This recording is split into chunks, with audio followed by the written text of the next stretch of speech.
Ya estamos aquí, como cada viernes, el consultorio de bolsa más esperado de la semana, con el gran, único, irrepetible Alberto Iturralde, analista independiente y responsable de díasdebolsa.com. ¿Cómo estás, querido Alberto? Muy buenos días.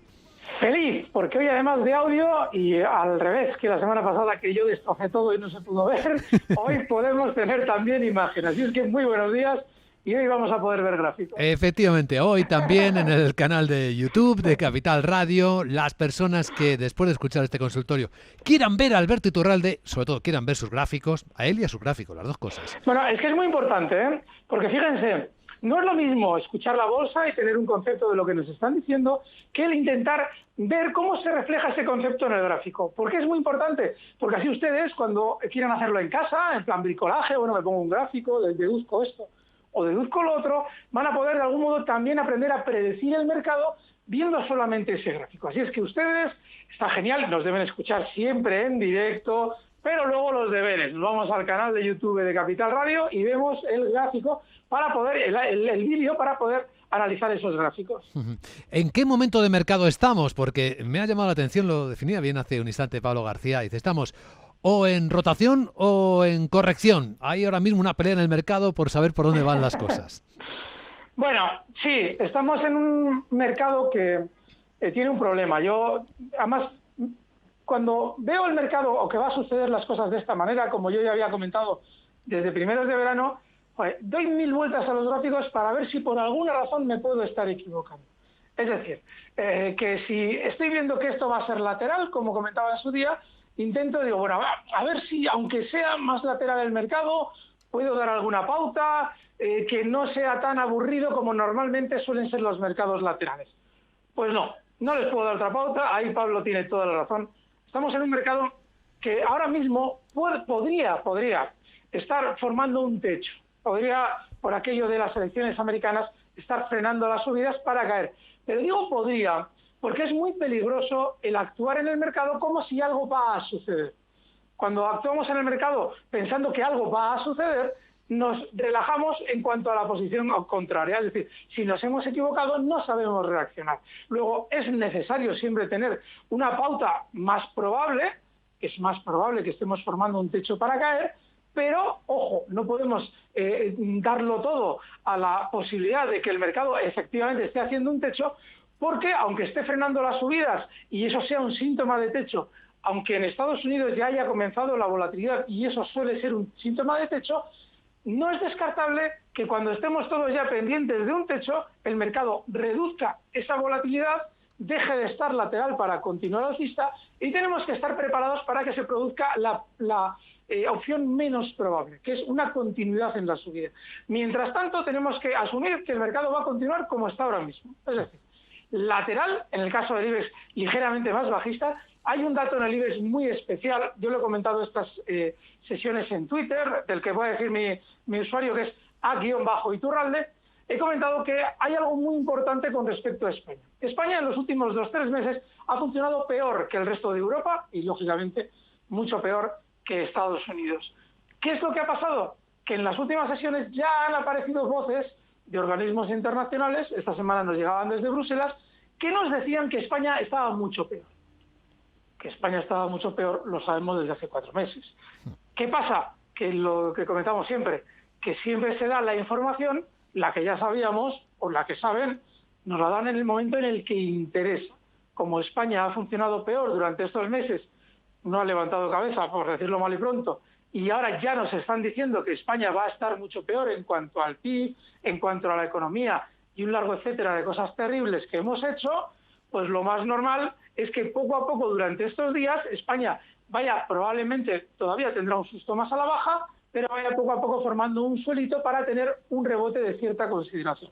Todavía no es el momento, yo lo comentaba el otro día, que hay que esperar a un giro al alza que da tiempo, y en el momento en el que veamos que todo empieza a subir contra el resto de Europa, o por lo menos más que el resto de Europa, lo más normal es que España tenga un rebote mayor que el resto de Europa, por lo menos durante unos días.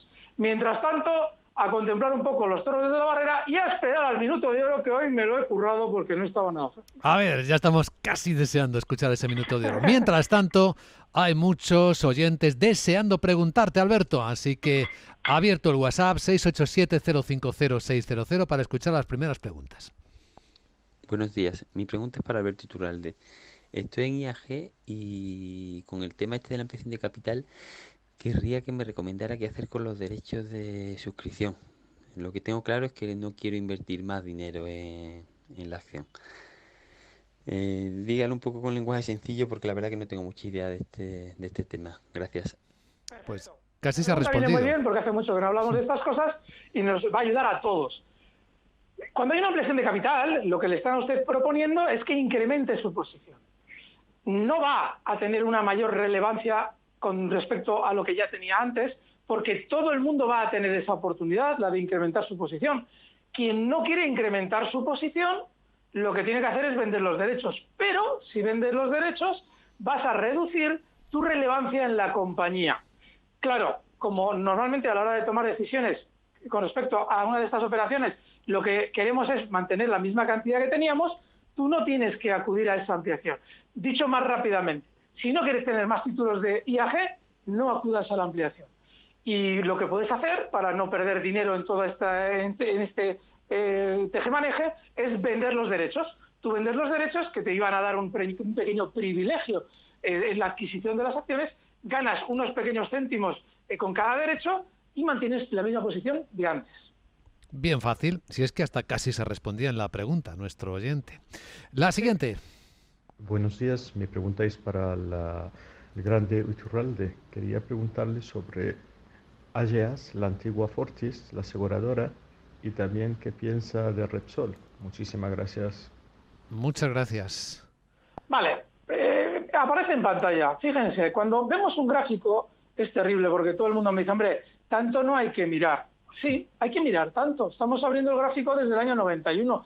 Y en el año 91, que estaba cotizando en zonas de lo que serían ahora 55 euros, llega a subir hasta niveles en el año 99 de 320 y desde entonces inicia un movimiento lateral primero para continuar una caída o realizar una caída desde 320 euros hasta inicialmente 4,5 euros, ahí es nada, de 320 hasta 4, y desde entonces pues un movimiento lateral ligeramente alcista, que se ve además es muy expresivo al gráfico a la hora de mostrarlo, y luego pues nada, una subida en ese movimiento lateral con un recorte fortísimo con el coronavirus. Yo en el coronavirus les he explicado que se ve muy fácil qué hay que hacer con cada valor o qué no hay que hacer con cada valor, dependiendo de cómo han actuado los precios después del coronavirus. Si nos encontramos con un valor que ha tenido una caída muy fuerte con el coronavirus y después el rebote no ha llegado ni cerca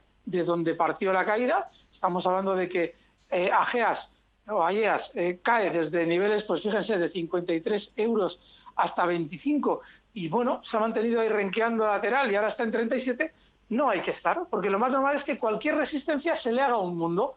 De hecho, así ha sido hasta ahora. ¿Y cuál es la resistencia más importante? Bueno, pues fíjense, si ustedes observan el gráfico, aquí nos entretenemos un poco porque gráficamente es muy interesante, si observan el gráfico, en el pasado, esa zona de 37 euros sirvió de apoyo muy importante, todo esto antes del coronavirus. Es que esa zona, si la afinamos bien, que es de 37,80, también sirvió para parar subidas, por lo menos puntualmente. Obsérvenlo, porque el gráfico es tremendamente revelador. Bueno, pues si esa zona ha sido la que ha frenado ahora las subidas, porque lo ha hecho de una manera tremendamente precisa, pues no hay que estar. ¿Qué pasa ahora mismo de manera inmediata? Sí tiene pinta el valor de querer superarla. Esta curvatura en los mínimos que vemos aquí tiene una pinta de superarla, pero es solo pinta. Y si la supera, ¿qué vamos a esperar? Un movimiento ligeramente alcista hasta la siguiente zona en 40. Para ese viaje de tanta maleta, no. Yo no estaría porque hay muchas menos probabilidades de que salga bien. Se me ha ido la olla. Repsol. Repsol. Sí. Sí. Repsol, yo les he explicado. En su día hubo operaciones más que claras. Se veía claramente que Repsol, cuando estaba marcando en zona de máximos, la compañía estaba colocando títulos con, bueno, eran los más guapos, todo era maravilloso, el petróleo iba a ser una maravilla, todo lo que quieran. Bueno, se apuntaron también a la milonga esta de los ecologetas, todo este rollo de la calentología, para venderles a ustedes que eran mucho más una empresa de petróleo, que era mucho más ecológica. Bien, y una vez que vendieron todos los títulos que necesitaban, pues descolgaron el valor a la baja. Yo cuando aquello estaba corto y les expliqué a ustedes que, en mi opinión, había que estar muy cortos. Hicieron una caída, un desplome brutal, sabían lo que iba a pasar con el petróleo, por eso habían vendido todos los títulos entre la zona 13 y la zona 14, y cuando llegaron a unos niveles críticos de 6 euros, yo hice la contraria. En marzo expliqué, no, yo ahora me pondría largo en Repsol hasta niveles de lo que serían ahora 9,20, cuando aquello, 9,50 eran cuando aquello, y también salió redonda la operación. Y a partir de entonces expliqué, no hay nada.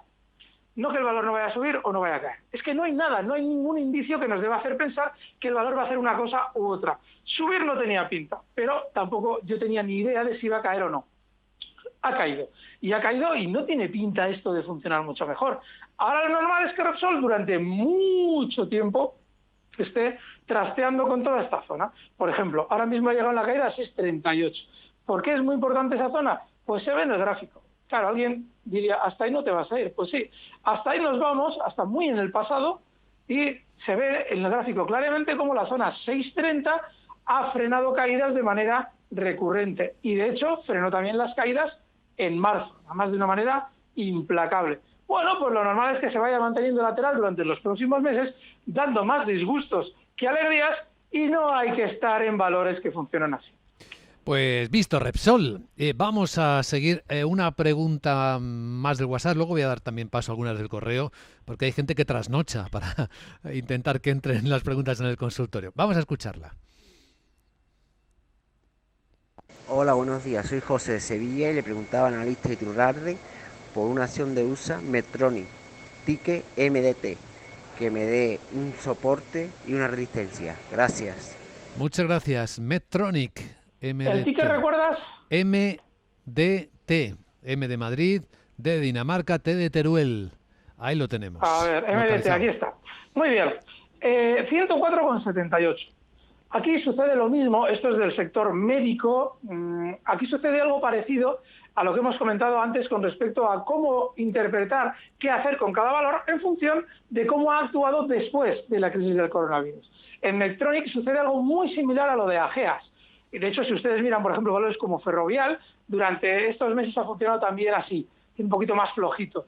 Bueno, pues valores que no están especialmente alegres no hay que tener. Sin embargo, Medtronic, pues seguramente durante unas semanas va a dar ciertas alegrías, porque ha superado también hace 3-4 semanas una zona de resistencia muy importante, el nivel 103,30, y ahora lo lógico es que si recorta un poquito más, que tiene pinta de hacerlo de manera inmediata, hasta esa zona 103,30 sirva como stop y punto de apoyo para iniciar otro nuevo rebote hasta los máximos que hemos visto durante estos meses en zonas de 109,5.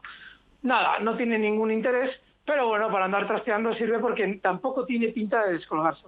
Muy bien, estamos con Alberto Iturralde, disfrutando del consultorio de bolsa en Capital Radio. Sí, es verdad que hay algunas personas que hasta trasnochan, nos envían correos electrónicos para intentar que Alberto Iturralde les escuche y les responda a sus dudas. El caso de Fran Romero, Fran de Barcelona, decía que estaba deseoso de empezar el viernes con la mirada singular de Alberto Iturralde y te manda 2 preguntas. La primera es, ¿cómo ves a Tiffany's en el NICE TIF, es el RIC, tras la retirada de la OPA de Louis Vuitton?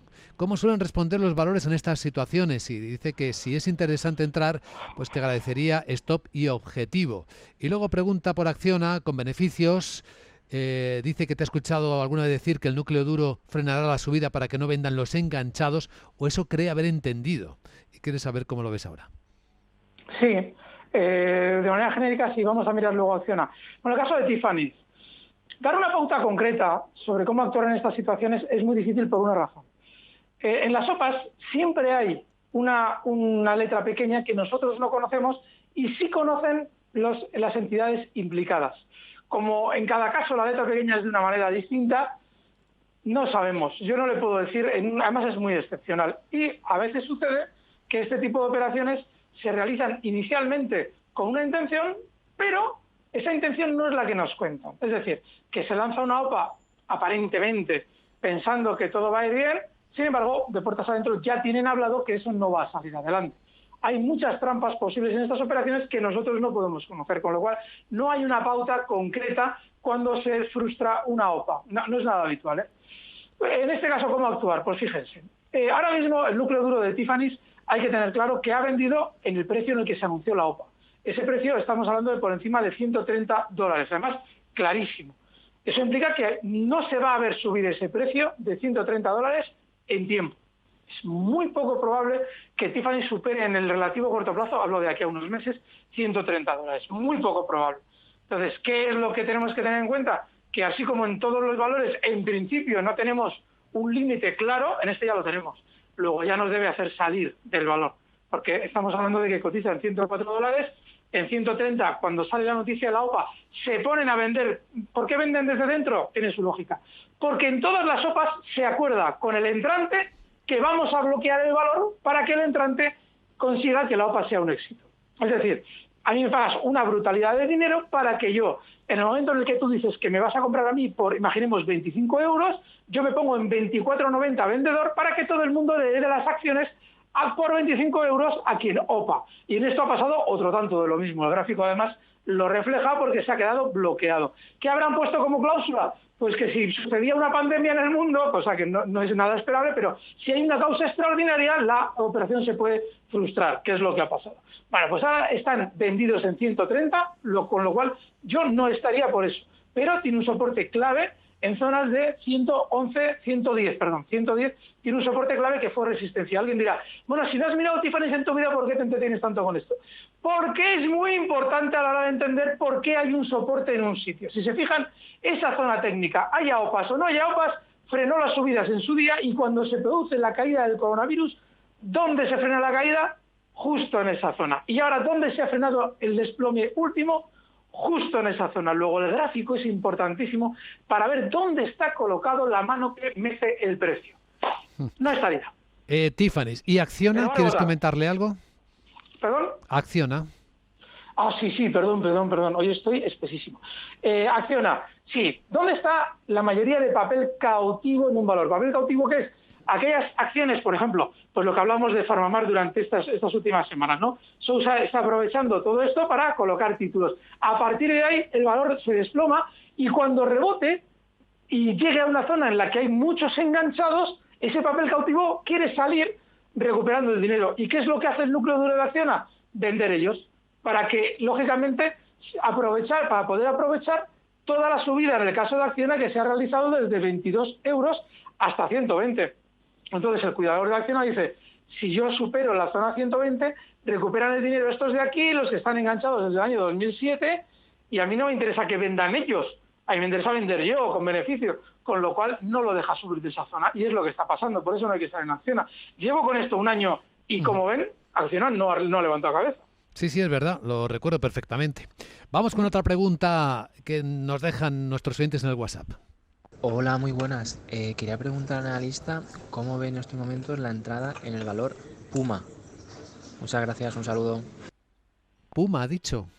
Yo creo que es Puma, creo que es la de ropa de deporte. La ropa de deporte, efectivamente, sí. Creo.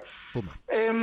A ver, hay un problema con este valor, como con muchos del famoso coronavirus. Ha llegado a una zona de resistencia y ha frenado. Las zonas las estoy delimitando el gráfico para que se vea el movimiento último lateral que ha realizado, pero también para que se vean resistencias y soportes. La resistencia clara es ahí, en la zona 71,75. Y el soporte claro es justo el nivel 65,65. Y ahora, si ven lo que ha hecho Puma en los últimos meses, pues se ha movido entre esos dos niveles de manera precisa. Es decir, no hay que estar. Y encima ahora, de manera inmediata, está en la parte alta del lateral. ¿Qué pasa? Y esto es muy probable que suceda durante las próximas semanas. Si tienen que mantenerle el mercado a nivel global bien a Donald Trump, sobre todo en Estados Unidos, pues es posible que Europa aproveche esa sensación de bonanza en Estados Unidos para pegar tironcitos a la alza en determinados valores. Y Puma no debería extrañarnos que lo haga. Claro, que estamos en este valor comprando, imaginemos, ¿no? Estamos en 71,40 ahora mismo, 71,74. ¿Qué estamos? ¿Comprados para un objetivo en zonas de 76? O sea, pendientes de un valor para una subida del 2%. tiene ni pies ni cabeza. Así es que yo no estaría por eso. Escribe Isabel Pilar, dice, buenos días, señor Iturralde. Lo primero es que no me riña por mi bloqueo, por no haber reaccionado ante esta situación del virus. Dice, tengo algunas acciones muy bien, pero otras, como Safran, con pérdidas del 28%, y ACS con un 43%. Dice, sigo bloqueada sin saber qué hacer, si quitármelas o esperar. Bueno, yo siempre explico que cuando ya nos metemos en esa mecánica en la que no reaccionamos, yo poco les puedo decir. No sé, miren, yo le voy a dar primero a ACS y luego vamos con Safran. Cuando las caídas son muy rápidas, muy rápidas, no nos da lugar a la duda. Es decir, aquí no nos podemos quedar bloqueados. Pero bueno, efectivamente, como usted me ha pedido, no vamos a entrar en broncas. Yo en ACS lo que haría sería darle un ultimátum. Cuando algo se nos ha ido de las manos, se puede poner un ultimátum al valor. ¿Y dónde puede estar ese, entre comillas, ultimátum? Pues en la zona 1867. Zona 1867 es de soporte muy importante. Después de recuperar con aquello del coronavirus parte de la caída, se apoya de nuevo en esa zona 1860, 1867, que además, pues casualidad de las casualidades, también ha sido una zona de soporte en el pasado. Luego, ahí es donde yo seguramente le pondría el último límite de pérdidas al valor. Y en el caso de Safran, aquí sucede otro, pero además es increíble cómo tienen, del gráfico qué parecido es, cómo han rebotado las dos, muy similar en proporción con el coronavirus. Safran ha frenado las subidas también donde debe, en una zona que en su día fue de soporte. Si vemos el gráfico, ahí además es clarísima, se ve como aquí forma en el año 2018-2019, forma un suelo, y en la subida ha frenado toda la subida justo donde antaño realizaba suelos, donde en su día tuvo un soporte, ahora tiene una resistencia. Luego, claro, no tiene pinta de recortar mucho, porque este tipo de formaciones bajistas a modo de recorte no tienen pinta de continuidad, esto no tiene pinta de descolgarse a la baja. Pero aquí también hay que colocar un ultimátum, y el ultimátum tiene que estar, bajo mi criterio, en esa zona 91,30, cotiza el Safran en 91,36, si baja de 91,30 yo personalmente saldría. Muy bien. Consultas en el WhatsApp, escuchamos. Hola, buenos días. Javier de Madrid. Mi consulta para el analista de Iturralde es el Nasdaq comprado en 11.100. A ver cómo lo ve. Nasdaq comprado en 11.100. Pues vamos a ver. Bueno, hay un problema con el Nasdaq, yo lo he explicado en varios ya consultorios. Estamos hablando de un índice que va a dar muchos problemas. Es de una volatilidad extrema. Y bueno, pues estamos hablando de que probablemente, pues tienda a hacer un soporte, y además es que está en contra del movimiento principal, porque ahora mismo un especulador en el Nasdaq busca cortos, aunque es muy probable que vaya formando un suelito. ¿Por qué? Porque en la subida el Nasdaq frenó la subida consistentemente para lo que es el Nasdaq en una subida limpia. Esto es muy consistente, que fue en dos ocasiones en zonas de 10.990, justo 11.000 puntos. Claro, ahora lo normal es que tienda a apoyarse en esa zona, con lo cual le va a dar guerra. Pero es que ha entrado en una zona que ha sido buena porque, bueno, en los últimos días ha frenado caídas, pero ha entrado muy al vuelo, no ha esperado un giro al alza. Así es que yo no estaría. Y sí les digo, todo lo tecnológico estadounidense va a dar muchos quebraderos de cabeza, porque cuando empiece a caer bien, verán ustedes qué velocidad. Vamos con otro que se acerca al minuto de oro. Buenos días, soy Alberto y llamo desde Madrid. Es una pregunta para Alberto Iturralde. Soy accionista de Farmamar y quería que me aconsejara cuándo vender las acciones. Si esperar a que entre definitivamente en el IBEX y por si hay un último tirón, vender ya, no lo sé. A ver qué nos recomienda. Muchas gracias. Vale, es muy buen planteamiento el que tiene y es muy astuto. Es una estrategia típica en todos los valores, sobre todo en chicharros que han conseguido más capitalización a fuerza de subir muy rápido en poco tiempo. ¿Cuál es la estrategia? Entrar en el IBEX. ¿Qué pasa cuando un valor entra en el IBEX? Que los fondos que replican al IBEX, que son muchos, tienen por estatutos la obligación de comprar los valores que entran en el IBEX, con lo cual el núcleo duro de Farmamar se pone morado, como diría Payete, a vender títulos de la compañía. Entonces me parece muy inteligente su estrategia. Yo no le puedo decir más. por lo que hemos comentado durante estos meses. Hay un vídeo de Capital Radio, en el canal de Capital Radio, en el que explicamos muy bien las estrategias que se han realizado en Farmamar históricamente. Será un vídeo al que tengamos que recurrir durante mucho tiempo. De hecho, en su día lo hicimos, es profeso precisamente por eso, y cualquier accionista de Farmamar lo tiene que ver, por lo menos para saber en qué mundo se mueve. Pero la estrategia de nuestro cliente es súper inteligente, porque lo más normal es que efectivamente se esté preparando en Farmamar un rebote para entrar en el IBEX, y una vez que ha entrado en el IBEX, colocar muchos títulos, y luego, si te he visto no me acuerdo, pero antes hacer la jugada. Muy bien pensado. Muy bien, pues atento todo el mundo, porque es el momento, llega el minuto de oro.